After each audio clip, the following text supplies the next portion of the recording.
My brother-in-law, James, abandoned my 15-year-old son 1,300 miles from home with no money or phone to teach him respect.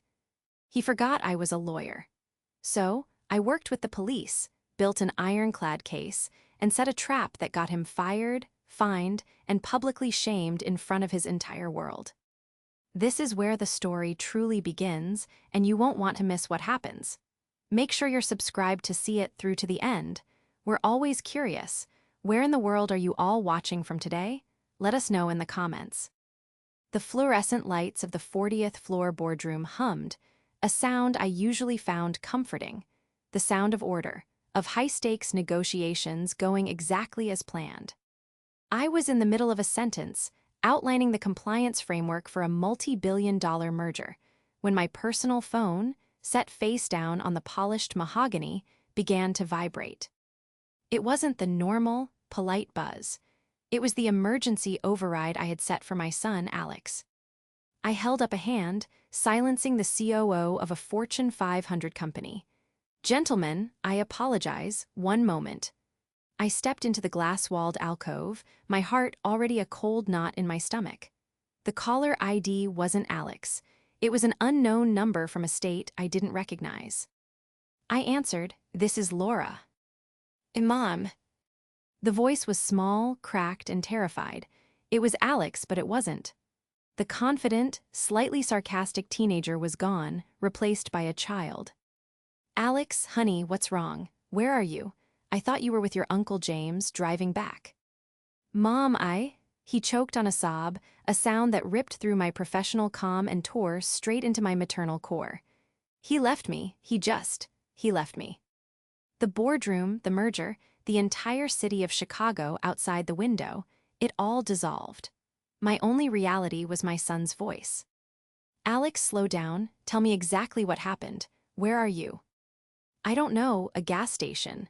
Somewhere in, I think the sign said Nebraska." Nebraska. They were supposed to be driving through Illinois, maybe 8 hours from home. Nebraska was 1,300 miles away. A different time zone. A different world. "He took my phone," Alex wept, his voice breaking. "We got in a fight and he pulled over and told me to get out. He said I needed to learn a lesson about respect. He threw my bag on the ground and he just drove away, Mom. He left me here. I don't have any money. I had to ask the guy at the counter to use the phone. Mom, I'm scared." I leaned against the glass, my legs threatening to give out. My brother-in-law, James, my husband's older brother. The sanctimonious, self-righteous pillar of his community. He had abandoned my 15-year-old son in the middle of nowhere. A primal coldness, a clarity so sharp it hurt, settled over me.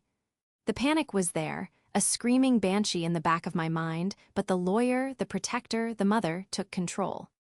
"Listen to me, Alex," I said, my voice dropping into the calm, measured tone I used in court. "You are safe. I am coming to get you. Do you hear me? You did the right thing by calling. Now I need you to be my eyes. Go back inside the gas station. Ask the clerk for the exact address, the town, and the name of the gas station. Write it down. Do not, under any circumstances, leave that building. Do not talk to anyone else. I am going to call the police in that town and have them come to you. You wait for an officer. Do you understand?" "Police," he whispered, horrified. "Yes, you are a minor who has been abandoned. This is a police matter. Now go, get me the address. I am hanging up for exactly 60 seconds to book a flight, and then I am calling this number back. You be ready with that information." I hung up, my fingers flying across the screen of my other phone, the work one. I booked the first flight to Omaha, a red-eye leaving in 3 hours. I didn't care about the cost. Then, I dialed the gas station's number. A man with a slow, rural drawl answered, "Billy's Oasis." "My name is Laura," I said, my voice steel.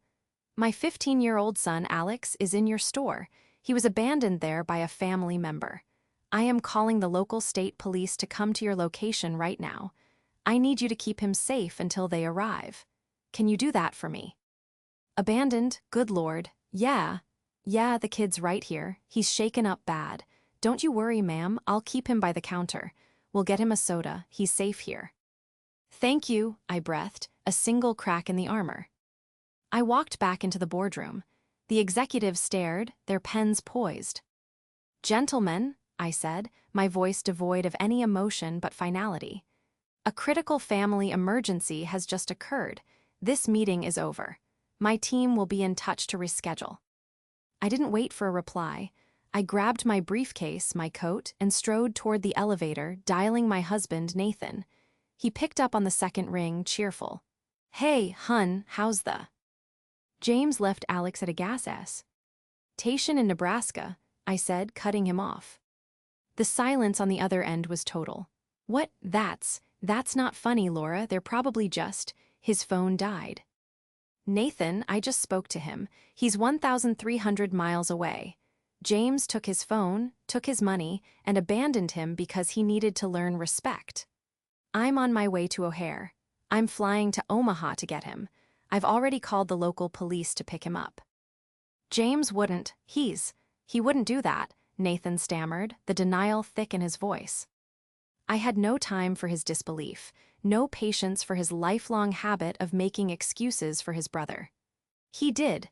And while I'm on a plane, you have one job, you get your brother on the phone, you find out what's in his head. But Nathan, this isn't a family squabble. This is a crime." I hung up and stepped into the elevator, the doors sliding shut on my old life. James had meant to teach my son a lesson. He had no idea the lesson he was about to learn. He had forgotten who I was, what I did for a living, and what I was capable of. The betrayal was worse than the act itself. It was a fundamental underestimation, and it would be his ruin. The next 12 hours were a masterclass in compartmentalization. The mother in me was a wreck, replaying Alex's terrified voice, imagining every horrible possibility. But the lawyer, Laura, was in full control. On the frantic drive to O'Hare, I coordinated with the Nebraska State Police.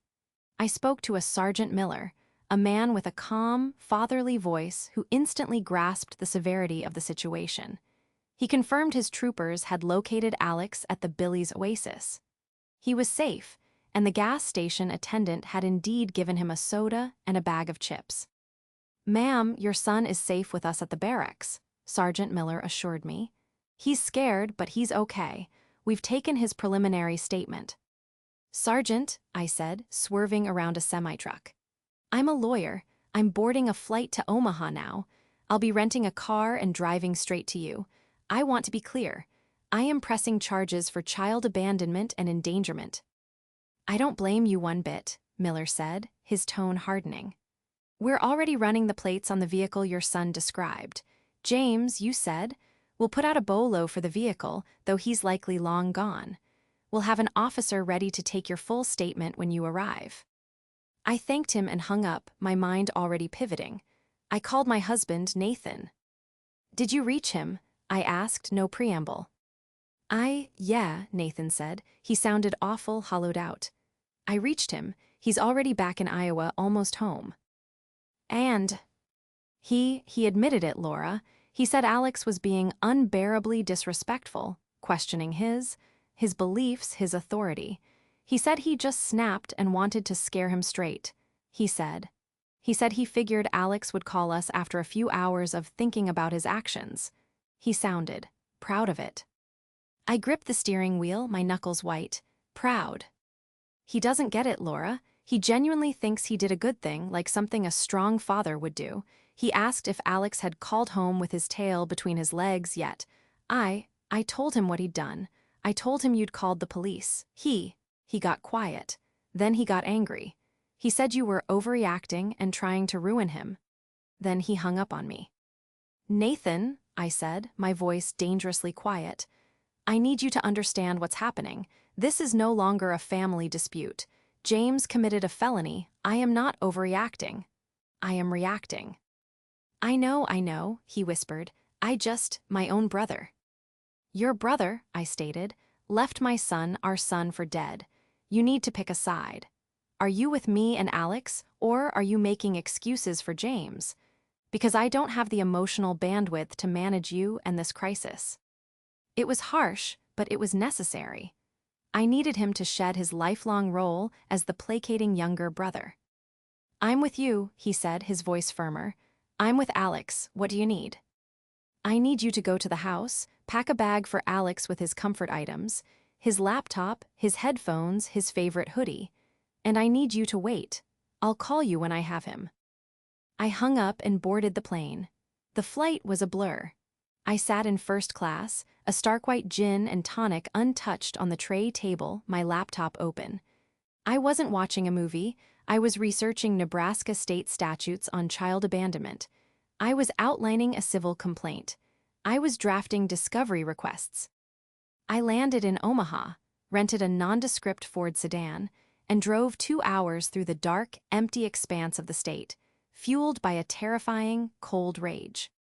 I walked into the state police barracks at 3:00 a.m. Alex saw me from across the room, and he simply broke. He ran to me, and this tall, lanky kid who was all knees and elbows, who hadn't let me hug him for more than a few seconds in a year, burrowed his face into my shoulder and sobbed like he was 5 years old. I held him, my eyes closed, just breathing him in. He was safe. He was alive. After a few minutes, Sergeant Miller gently cleared his throat. I gave him a nod, and we sat down, Alex still clutching my hand. Alex recounted the story. The argument had been about music, of all things. Alex had said that James's conservative church music was boring, and that he didn't see why he couldn't listen to his own playlist. James had escalated, calling Alex's music garbage, and his generation godless and disrespectful. Alex, in a typical 15-year-old move, had muttered, "Whatever, man. At least my godless music doesn't put people to sleep." That's when James had lost it. He'd pulled the car over, yanked Alex out, thrown his bag, confiscated his phone, and spat, "You want to be a man? You can act like one. You can find your own way home. You need to learn a lesson about respect." Then he'd gotten back in his luxury SUV and sped off, leaving Alex in a cloud of dust. I listened, my expression unreadable. I gave my own statement, provided James's full name, address, and place of employment. As we walked out to the rental car, the sun was just beginning to streak the horizon with gray light. Alex was exhausted, already half asleep in the passenger seat. I looked at his face, pale and tear-stained, and the coldness in my core crystallized. It became a diamond. It became a weapon. James thought he was punishing a child. He fundamentally forgot that he was starting a war with a lawyer. And I never, ever lose a case that matters. The drive back to Chicago was 1,300 miles of quiet resolve. Alex slept for most of it, a deep, trauma-induced exhaustion. I drove, my mind a whirring engine of legal strategy and simmering fury.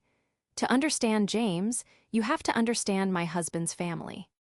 Nathan, my husband, is a kind, gentle, brilliant man. He's a software engineer who sees the world in lines of code, logical, fixable, and ultimately cooperative. His older brother, James, is the opposite. James sees the world as a kingdom, with himself as the ordained, righteous king. For as long as I've known him, James has been a sanctimonious bully. He's a highly successful realtor in his mid-sized Iowa city, but his real power, his real identity, comes from his position as a senior deacon at his massive, influential evangelical church. He doesn't just attend church, he is the church. He sits on the financial board, he leads the men's ministry, and his voice carries the weight of moral authority, an authority he wields like a club. From the moment Nathan introduced me, James disapproved. I was, in his eyes, everything a woman shouldn't be. Educated at a secular university, outspoken, and worst of all, a godless career woman who worked as a corporate lawyer in a sinful city. He believed my ambition was a flaw, that my place was at home, supporting my husband and raising my children in his church. When Alex was born, James's judgment only intensified. He viewed our parenting as soft and coddled. We were raising Alex with critical thinking, with the freedom to question and debate. James believed in breaking a child's will, in demanding absolute, unquestioning respect for one's elders. Alex, being my son, was naturally inquisitive, bright, and had a low tolerance for hypocrisy. This, in James's eyes, was not intelligence. It was a profound character flaw that he, as the family's patriarch by default, felt obligated to correct. For 15 years, Nathan had played the peacemaker. Every cutting remark from James, every condescending prayer for my wayward family, every backhanded compliment about our worldly success was met with Nathan's diffusing. "Oh, that's just James. He means well." "He doesn't mean well, Nathan," I'd argued countless times over dinner. "He's a bully. He uses his faith as a shield to be cruel." "He's just old-fashioned," Nathan would sigh, unwilling to create a rift. "It's how he was raised, just ignore him." I had ignored him for Nathan's sake. I had endured Christmases where James would loudly pray for Alex's confused soul. I had sat through Thanksgivings where he'd corner me to lecture me on the dangers of my secular humanist influence on my son. I had held my tongue, treating him with the same polite, professional distance I would a rabid opposing counsel. But this trip, this was supposed to be a bridge. Nathan had begged me. "James is taking his own son, Matthew, on a character-building camping trip," he'd said. "He invited Alex. It would mean the world to him, Laura. A chance for them to bond, for James to see what a good kid Alex really is." I had relented. Against every instinct in my body, I had relented. Alex, for his part, had been lukewarm. He liked his cousin Matthew, but found his uncle James creepy and intense. Still, he'd agreed for his dad's sake. And now, driving through the flat, endless fields of Iowa, I really zed the full depth of my mistake. I had handed my son over to a man who didn't see him as a nephew, but as a project, a will to be broken, a soul to be saved, even if it meant destroying him. We got home late at night. Nathan was waiting on the porch, his face etched with worry. He saw Alex, pale and drawn, and his composure broke. He hugged his son, tears streaming down his face, whispering, "I'm so sorry, Alex. I'm so sorry. This is my fault. I never should have let you go." Alex, too tired to speak, just nodded and went upstairs to his room, closing the door behind him. Nathan turned to me, his eyes pleading. "Laura." "Don't," I said, holding up a hand. I was too tired for "I told you so," too angry for comfort. What I said on the phone stands. This isn't a family squabble. This is a legal proceeding. I've already retained a criminal lawyer in Nebraska, and the police there are taking this very seriously. I'm filing for an emergency order of protection for Alex in the morning. An order of protection against my brother. Nathan looked like I'd slapped him. "Yes, he is a clear and present danger to our son. He is not to come within 500 feet of Alex, nor is he to contact him, me, or you." "He won't, Laura, he must know he crossed a line." "He doesn't," I said, my voice flat. "A man who can do that to a child doesn't have lines. He has justifications. And I am done letting him use our family to prove his moral superiority." I walked past him and into my home office, shutting the door. The anger was so pure it was almost silent.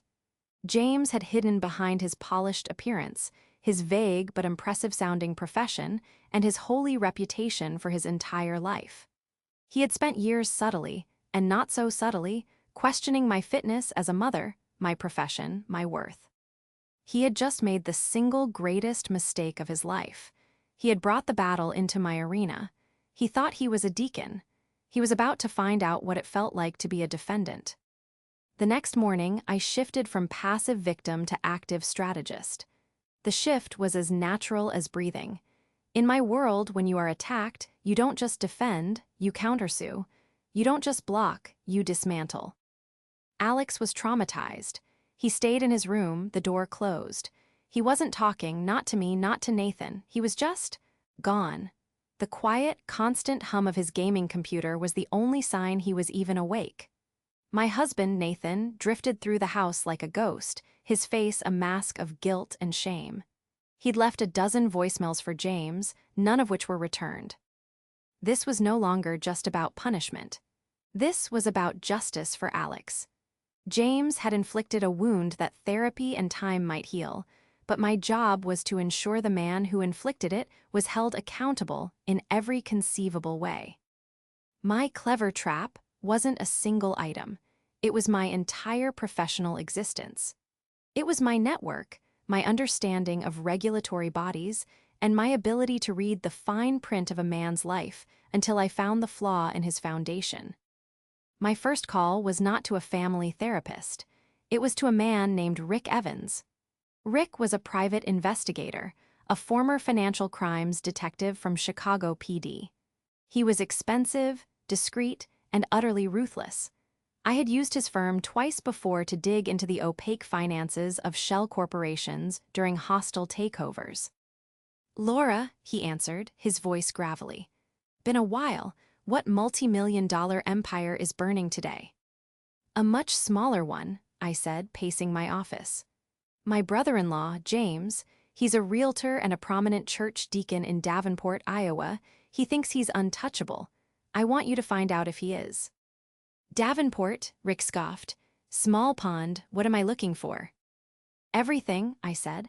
"Start with his real estate business. He markets himself as a Christian realtor. I want to know if his practices align with his piety. Check for ethics complaints, client reviews, anything that smells off. But the real target is the church. He sits on the financial board. I want to know everything.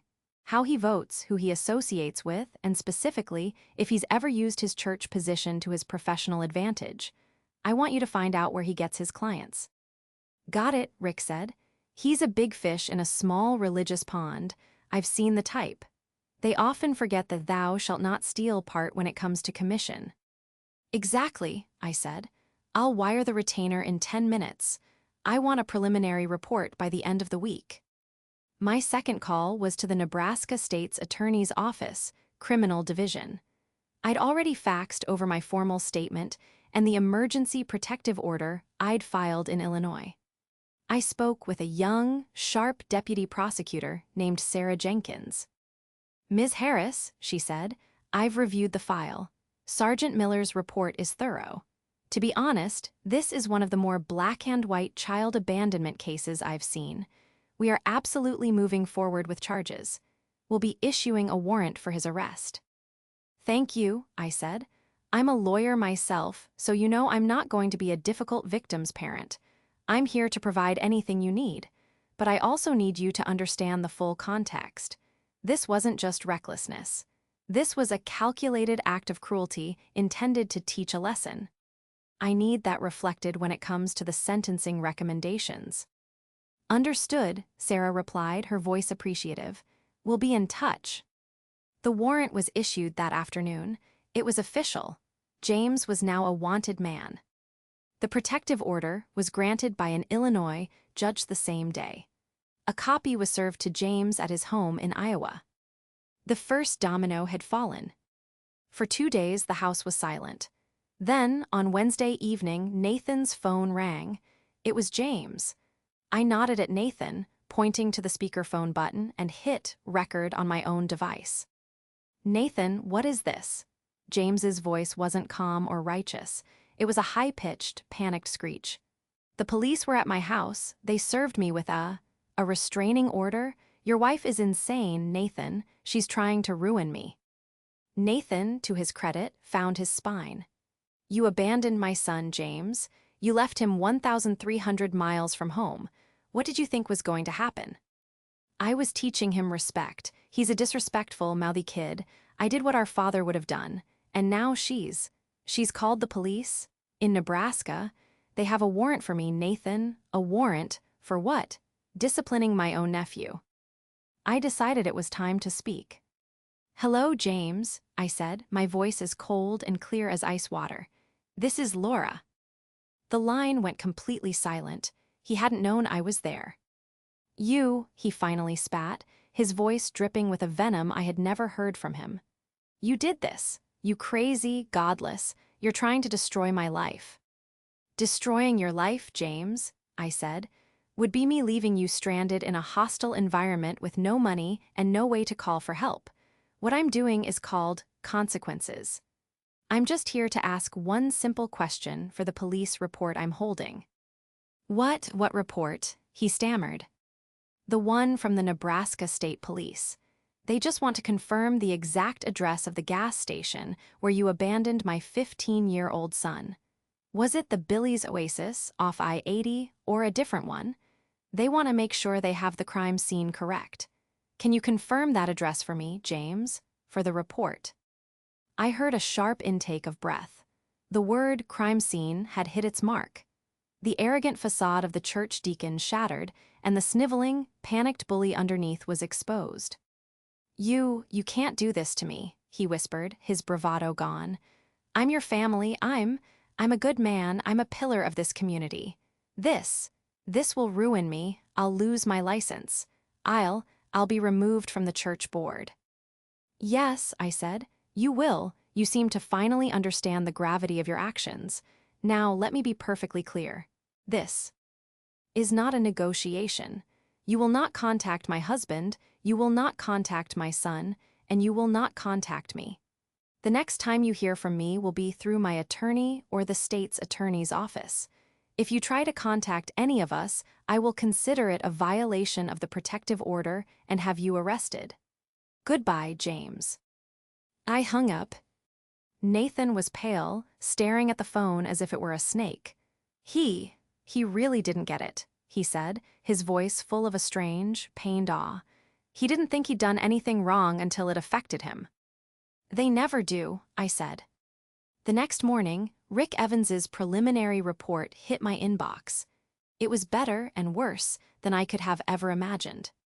"This guy ain't just a bully, Laura," Rick's email began. "He's a predator hiding in plain sight. This is big." James, it turned out, had a very specific business model. He used his position on the church's benevolence committee to identify elderly members of the congregation who were struggling, either financially or just with the upkeep of their large, paid-off homes. He would approach them not as a realtor, but as a Christian brother and financial guide. He would advise them to sell their burdensome homes, move into smaller church-affiliated assisted living, and donate a portion of their home's equity to the church's building fund, a fund which, coincidentally, he managed.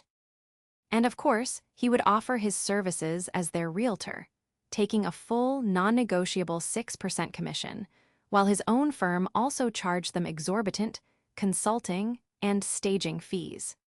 He was double-dipping, using his holy position to pressure vulnerable people into selling their single greatest asset, and then skimming from them at every step. Rick had found 2 families who were suspicious, and 1 former church elder who had been quietly forced out by James after questioning the ethics of these transactions.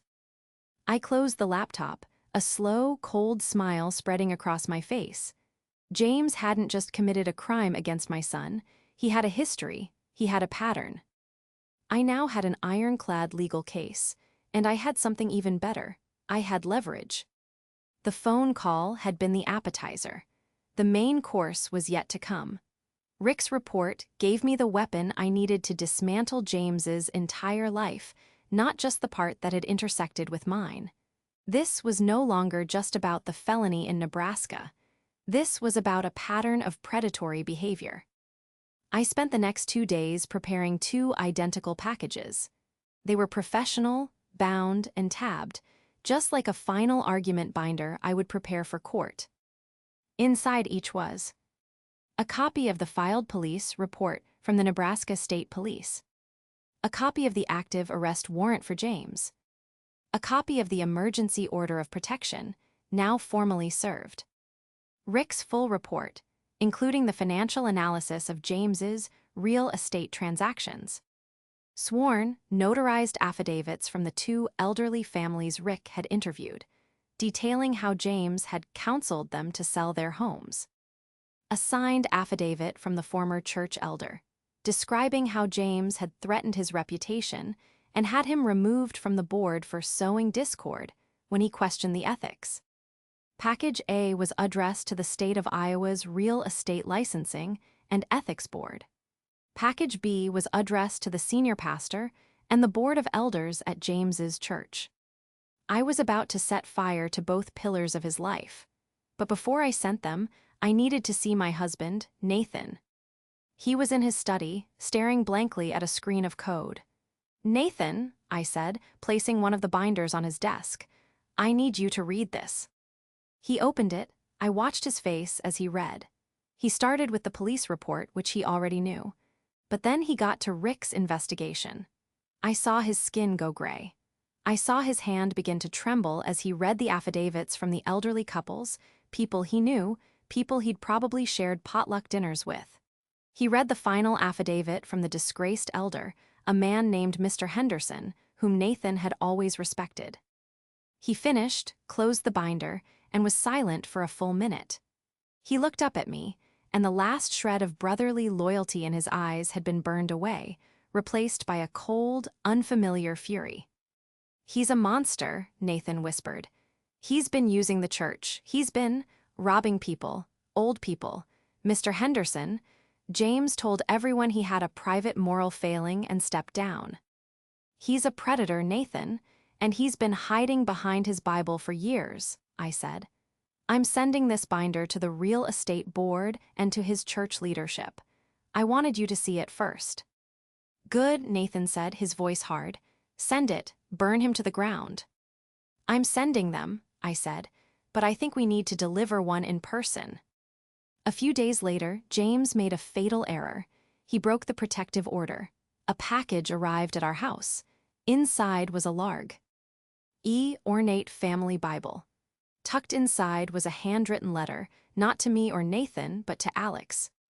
It was not an apology. It was a justification. It was 4 pages of scripture, quoting passages about a foolish son and the rod of correction. It ended with the line, "I pray you will use your time of reflection to soften your heart and accept the Lord's discipline, which I was merely an instrument for. Your Uncle James." Alex, who had finally emerged from his room, read the letter, and all the color drained from his face. He looked at me, his eyes wide. "He still thinks I'm the one who's wrong." "That's it," I said, my voice final. I picked up my phone. "Nathan, we're going to Iowa, tonight." Nathan met me at the door, his jaw set. "What about the order?" "He just broke it," I said, holding up the letter. "This is witness tampering and harassment. He thinks he's above the law. We're going to his church. He's having a men's ministry leadership dinner tonight. I saw it on their website. It's time to deliver this information publicly." The drive to Iowa was 2 hours of silent, focused rage. We arrived at the massive, modern-looking campus of James's church. We walked straight past the greeters and into the fellowship hall, a large room set up for a banquet. About 50 men, all in suits or nice sweaters, were milling about. And there, at the head table, holding court, was James. He saw us. His face, which had been smiling and magnanimous, froze. He saw the binder in my hand and the look on Nathan's face. He started to stand up, his chair scraping loudly. "Nathan, Laura, what? What are you doing here? You're not welcome." "We're here to see Pastor Miles," I said, my voice carrying across the now silent room. I spotted the senior pastor, a man with silver hair, looking confused. "James," Nathan said, and his voice was a revelation. It was deep, powerful, and held none of his usual deference. "You broke the protective order." What order?" James blustered, looking around at the other men who were all staring. "I sent my nephew a Bible." "You sent him a letter of justification," I said, walking directly to Pastor Miles. "Pastor, my name is Laura Harris. This is my husband, Nathan, James's brother. I apologize for the interruption, but this is a matter of criminal and spiritual urgency." "Criminal?" Pastor Miles looked at James, then back at me. "James," I said, turning to face him, "you lied. You told Nathan you snapped. But here, in this letter you sent my son, you are still justifying your actions." "This is a family matter," James yelled, his face turning a blotchy red. "You're embarrassing yourselves." "Was it a family matter when you drove my 15-year-old son 1,300 miles from home?" I asked, my voice rising to project to every corner of the room. "Was it a family matter when you stole his phone and his money and abandoned him at a gas station in Nebraska to teach him a lesson?" A collective gasp went through the room. The men looked at James, their faces twisting in horror. "She's lying," James shrieked. "She's a vindictive secular." "Am I lying about the arrest warrant, James?" I asked, pulling the document from the binder. "Am I lying about the Nebraska State Police? Am I lying about the protective order you just violated?" I threw the binder onto the head table in front of Pastor Miles. "This is the police report, Pastor," I said, "but that's just what he did to my family. What you'll find on page 12 is what he's been doing to your family, to your flock." James's face went from red to chalk white. He knew what was in the binder. You're the devil," he whispered, staring at me. "No, James," Nathan said, stepping forward, his voice shaking but strong. "You're just a bully and a thief, and for the first time in your life, you're facing someone you can't scare." Pastor Miles opened the binder. He read the first page, then the second. His face hardened. He looked up at James with eyes that had seen sin before, but never like this, not from his own leadership. "James," the pastor said, his voice a low thunder, "come with me to my office. Now." James, for the first time in his life, looked small. He looked like a child who had been caught. He sputtered, tried to find words, but none came. He just stared at the binder, his entire life, his reputation, his kingdom, all burning down on a banquet table. He had tried to break my son. Instead, he had just broken himself. The confrontation at the church dinner was the turning point, but not the end. It was the moment the antagonist's spell was broken, but the case itself was just beginning to build. James, true to his nature, did not go quietly. He was a cornered animal, and he lashed out. The following day, I received a frantic call from the senior partner at my law firm. "Laura, what in God's name is going on?" he asked. "I just got a call from a Pastor Miles in Iowa, and then not 10M. Minutes later, a letter from a lawyer representing your brother-in-law, James. The letter is accusing you of harassment, slander, and malicious persecution. He's threatening to sue you, and by extension, the firm." I leaned back in my office chair. He can't sue for slander if it's true, and he can't sue for harassment when I'm the victim's mother cooperating with a criminal investigation. "Don't worry, David. I've already notified our malpractice carrier and given them the full file. This is a personal matter, but it's fully documented. James is just saber-rattling. He's desperate." "Desperate is one word," David said. The pastor, on the other hand, was deeply disturbed. He wanted to confirm the authenticity of the documents you provided. "I told him you were one of the most meticulous lawyers I'd ever known, and that if you provided a document, it was ironclad." He seemed to appreciate that. He said they were holding an emergency board meeting. James's desperate attempt to regain control was to paint me as the aggressor, as a hysterical woman and a vindictive lawyer out to destroy a man of God. He was trying to muddy the waters, to turn this into a he said, she said battle of credibility. It was a foolish move. He was playing checkers and I was playing chess. While James was busy threatening me, Rick Evans, my private investigator, was closing his net. My initial investigation was just the start. Now that the church's leadership was on high alert, other victims began to find their voice. Rick called me 3 days after the church dinner. "It's an avalanche, Laura," he said, and I could hear the satisfaction in his voice. "That former elder you spoke to, Henderson, he's now the church's star witness. After you and your husband left, he was called into the emergency meeting. He gave them everything. And now, 2 more families have come forward. One of them is the widow of the church's founder. James apparently convinced her to sell her 40-acre property to a developer he's in business with, for pennies on the dollar, telling her it was God's will that the land be used for a new youth center. The developer paid her, then sold half the land to a big box store for 10 times the price and donated the other half to the church. James's commission on the original sale was over $100,000. "My God," I whispered. "He's not just a predator, he's a one-man crime syndicate." "The Iowa Real Estate Board seems to think so," Rick continued. "They received your package. They've opened a formal investigation and have provisionally suspended his license, effective immediately, pending the outcome. He's dead in the water, professionally. The full, shocking extent of James's deception was now clear. This wasn't a one-time lapse in judgment with Alex. This was a long-standing, calculated pattern of abuse, using his reputation as a shield. But there was still a problem. My husband, Nathan. While he was firmly on my side, he was struggling. This was his brother, his blood. He'd received a dozen tearful, manipulative voicemails from their mother, who had been fed a story by James about how Laura's hatred was tearing the family apart. "She doesn't believe me, Laura," Nathan said one night, his head in his hands. "She thinks this is a simple family argument that you've taken too far.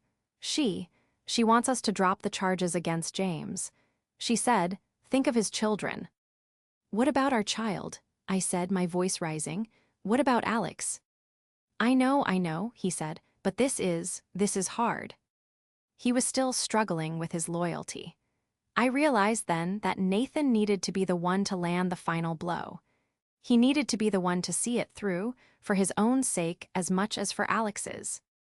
The opportunity came a week later. The church board had concluded its internal investigation. Pastor Miles called Nathan, not me. He asked if we would be willing to attend a final accountability meeting. James and his wife would be there. James, he said, had offered to make a statement. "It's a trap," I told Nathan. "He's going to play the victim. He'll cry, he'll repent, he'll beg for forgiveness, and he'll try to pressure you, as his brother, to show Christian mercy and drop the charges."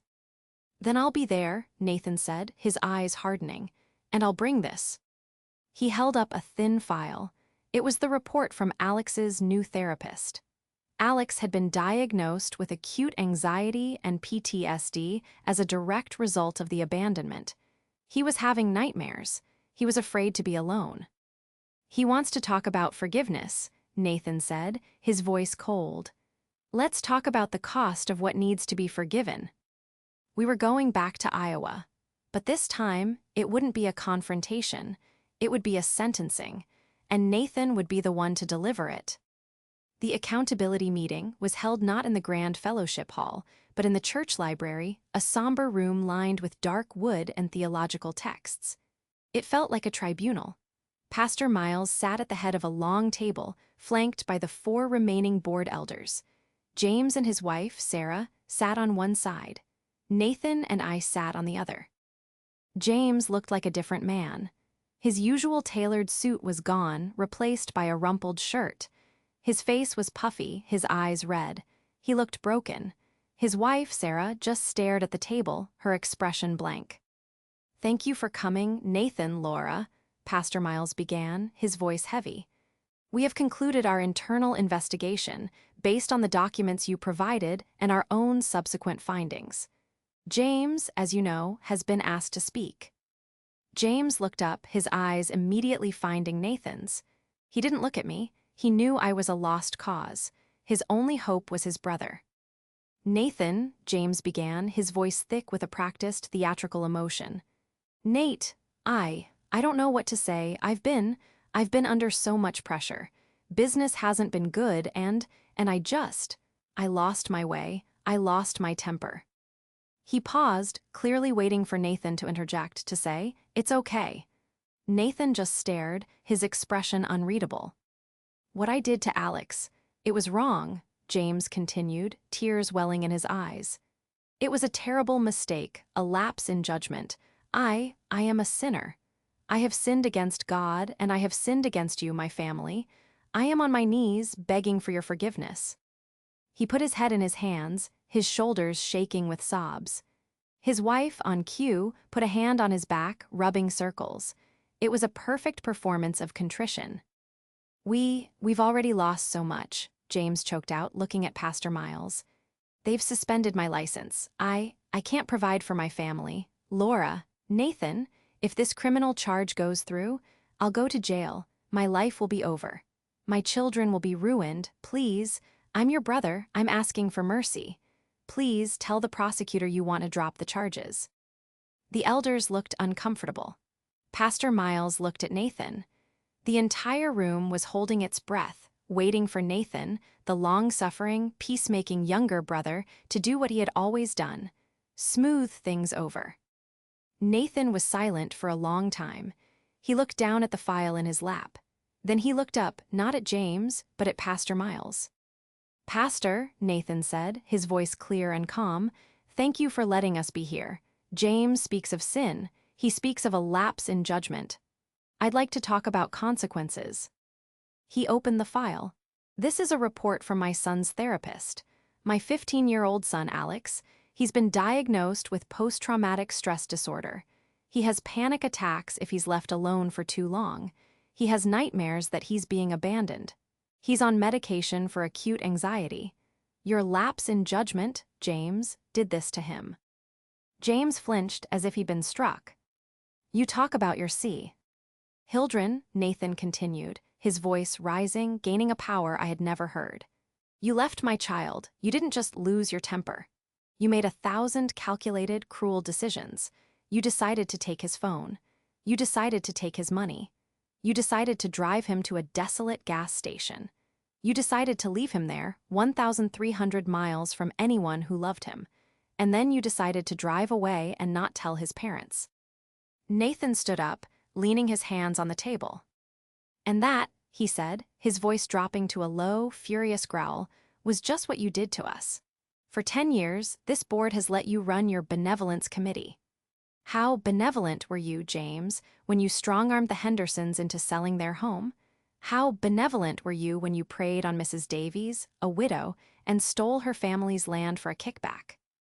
The elders sat bolt upright. James's wife gasped, finally looking up. What is he talking about, James?" she whispered. "He's lying," James screamed, jumping to his feet. "He's making it up. It was all good business. I was helping them." "You were helping yourself," Nathan roared, all pretense of calm gone. "You used this church. You used your title. You used God himself as a shield to hide the fact that you are a common thief and a bully."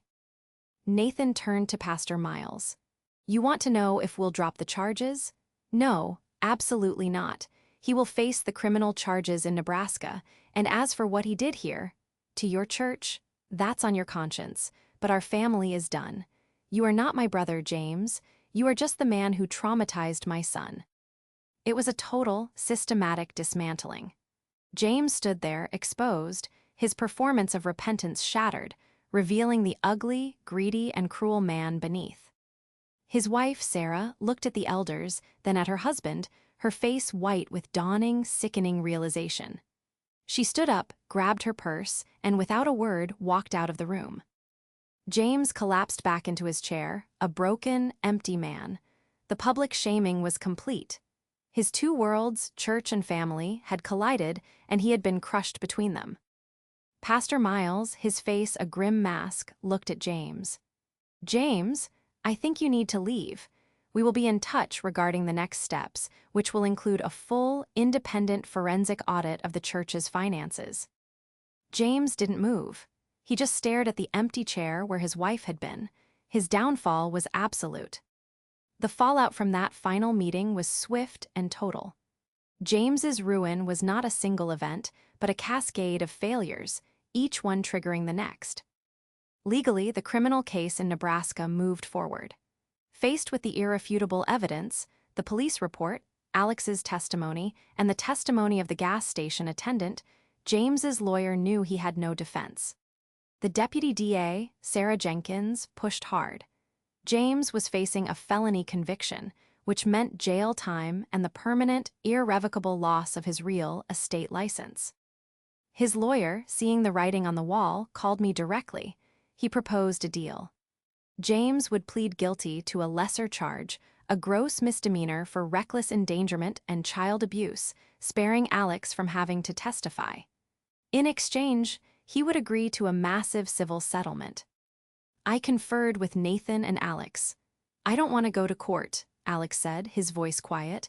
I want him to go away, and I want him to pay for what he did." We accepted. The civil settlement was ironclad.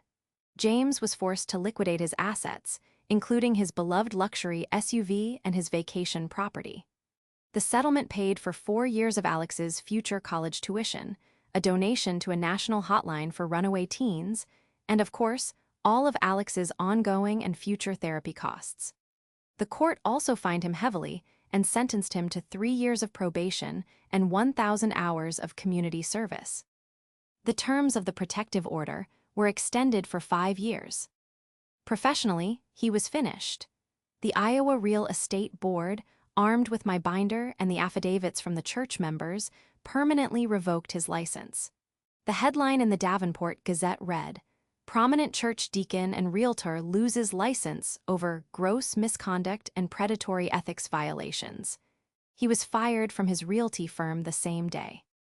Socially, he was in exile. The church, after their forensic audit, publicly removed him as a deacon and made a formal, public apology to the congregation. They announced the creation of a restitution fund for the families, like the Hendersons and Mrs. Davies, whom James had defrauded. His wife, Sarah, filed for divorce within a month, taking their children and moving back to her hometown in a different state. James was left alone, in a house he could no longer afford, with no job, no family, and no reputation. Our family, on the other hand, began to heal. The reconciliation between Alex and Nathan was the most profound. Nathan, having finally stood up to his brother, had also broken the cycle of passivity. He was present for Alex in a way he had never been before, attending therapy sessions with him, listening, and taking accountability for his part in letting James's behavior go unchecked for so long. "I'm sorry, Alex," I heard him say to our son one evening in the kitchen. "I spent your whole life trying to keep the peace, and I didn't realize I was sacrificing you to do it. That will never happen again. My only job is to protect you. I see that now." Alex, who had been so quiet and withdrawn, just nodded, and for the first time in months, gave his dad a real hug. A few months later, I received a package. It was a small, carved wooden box. Inside was a simple, handwritten note. It was from Mr. Henderson, the former church elder. "Dear Mrs. Harris," it read, "the lawyers call what you did justice. Pastor Miles calls it righteousness. I just call it the truth coming to light. You gave a voice to those of us who had been silenced. You were an answer to a prayer I didn't even know how to speak. Thank you." I closed the note, a sense of profound, quiet peace settling over me. James had set out to teach my son a lesson about respect. In the end, he was the one who got the education.